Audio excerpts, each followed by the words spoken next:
إلهي لست للفردوس أعلى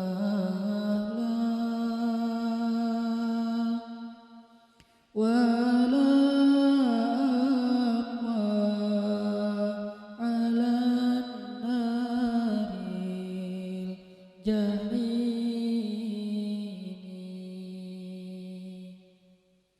فهب لي توبة واغفر ذنوبي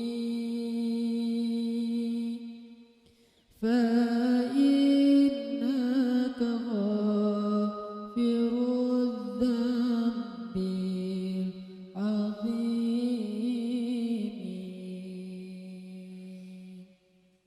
Teman-teman sekalian, bait-bait kasidah itu ditulis dan dirangkai oleh para ulama adalah tentang pengakuan dosa seorang hamba.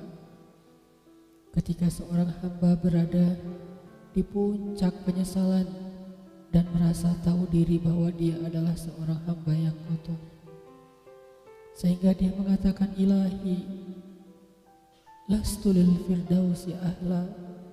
Ilahi, sesungguhnya saya tidak layak masuk ke surga Firdaus. Saya kotor, saya hina, saya penuh cela, saya banyak aib, saya banyak dosa. Sangat tidak layak saya masuk ke surga Firdaus-Mu ya Allah. Tidak ada satupun amal yang bisa saya banggakan sehingga menjadi jalan bagi saya masuk ke surga Firdaus-Mu ya Allah. Kita harus merasa diri kita rendah di hadapan Allah. Itulah kenapa kita sujud. Dan Allah suka kepada orang yang merendahkan diri di hadapannya. Itulah kenapa Allah suka kepada hamba yang bersujud. Seandainya pintu surga itu terbuka dengan kunci amal solih, saya tidak punya kuncinya ya Allah. Saya beramal solih tetapi belum layak untuk membuka pintu surga. Saya sholat, saya puasa, saya tarawih, saya sedekah, tapi semua itu belum cukup untuk membuka pintu surga karena keterbatasan amal solih saya. Masih banyak kesalahan dalam amal-amal yang saya kerjakan karena saya bodoh ya Allah. Lalu bagaimana nasib saya kelak di akhirat ya Allah? Jika ditimbang-timbang, sungguh kedurhakaan saya lebih sering daripada istighfar saya ya Allah. Saya tidak pantas menjadi penghuni surga ya Allah. Wala aqwa 'alan naril jahimi. Tetapi saya juga tidak akan kuat dengan azab neraka jahim-Mu ya Allah. Karena sesungguhnya tidak ada satupun dari makhluk-Mu yang sanggup merasakan azab neraka. Semuanya takut kepada neraka-Mu ya Allah. Jangankan 1 tahun, jangankan 1 bulan, jangankan 1 hari, sedetik pun tidak akan sanggup ya Allah. Karena saya mendengar sesungguhnya Rasulullah SAW bersabda, azab yang paling ringan bagi penduduk neraka adalah dipakaikan baginya sendal terompah dari api yang membakar kakinya sampai mendidihkan kepalanya.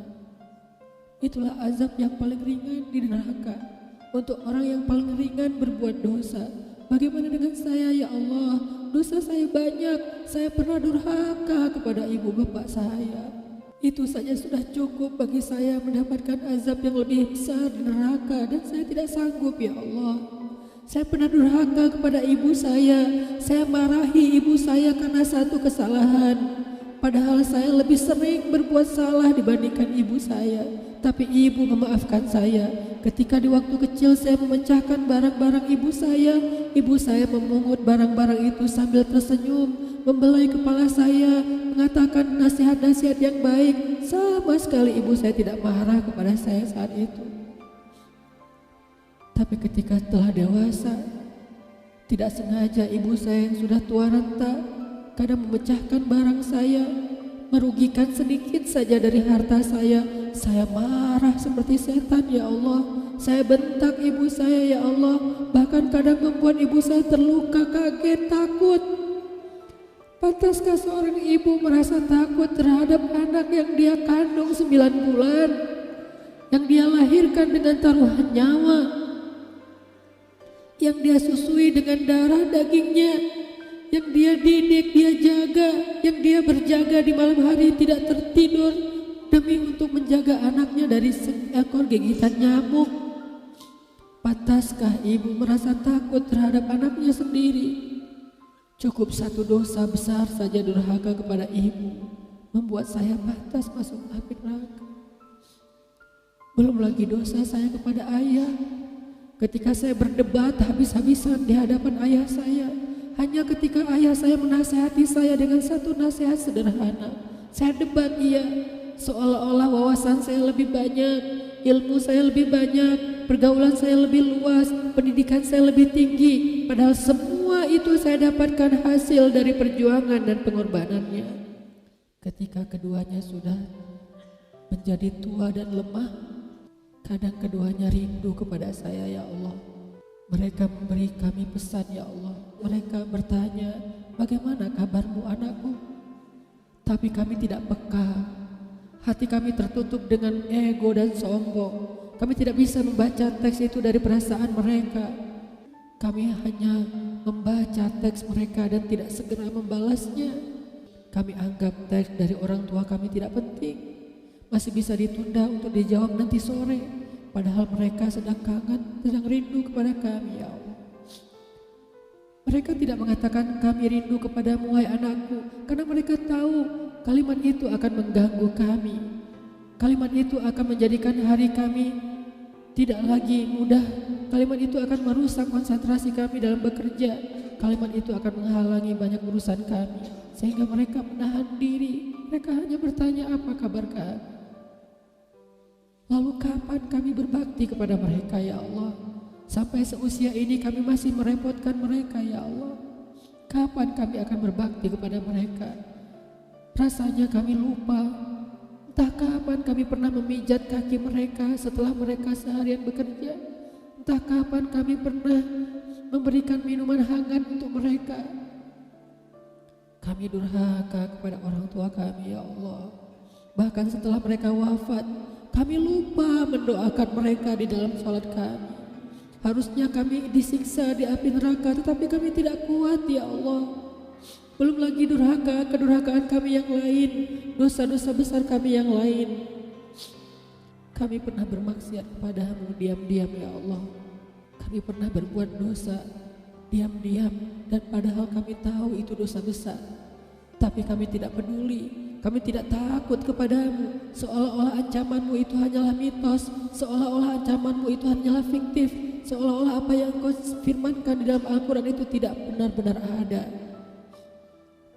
Kami sombong, menantangmu dengan berbuat dosa. Banyak dosa yang kami tidak bisa menyebutkan satu persatu, ya Allah. Keluh lidah kami untuk menyebutkan dosa-dosa kami, ya Allah.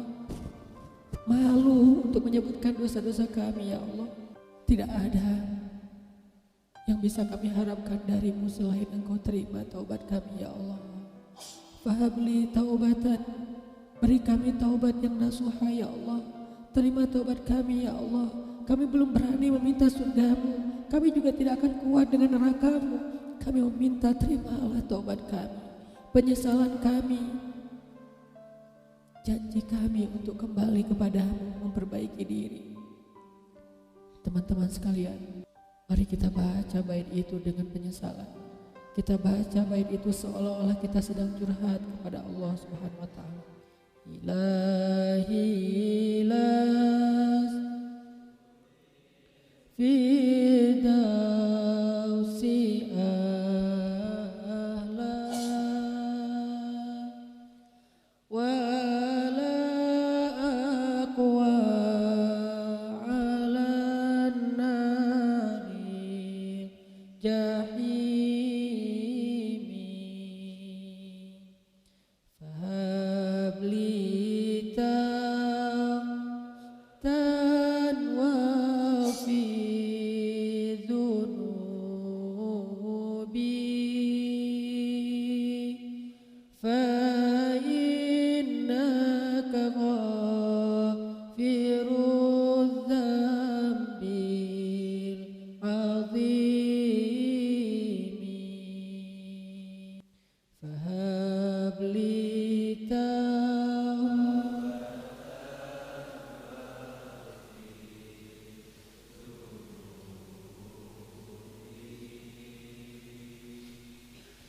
فإنك غافر الذنب